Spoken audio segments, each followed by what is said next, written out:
నమస్కారం. ఈటీవీ 360కి స్వాగతం. ముందుగా ప్రధానాంశాలు.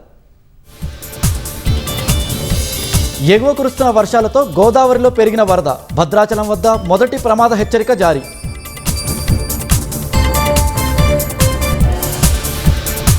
రేషన్ కార్డుల ఈకేవైసీ గడువు ఆగస్టు 31 వరకు పొడిగింపు. వర్షాలు సర్ ప్రక్రియ దృష్ట్యా ప్రభుత్వం నిర్ణయం. ఫార్ములా ఈ రేస్ కేసు విచారణ ఆగస్టు 25కు వాయిదా.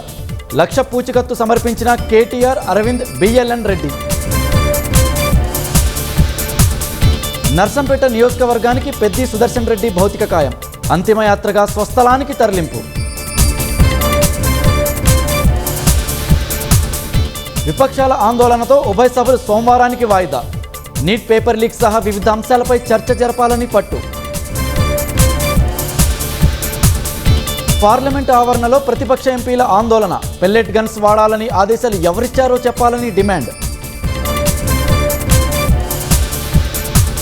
ప్రధాని మోదీ, అమిత్ షాపై కాంగ్రెస్ విమర్శలు. బెదిరింపులతో జంజీ నోళ్లు మూయించలేరన్న రాహుల్.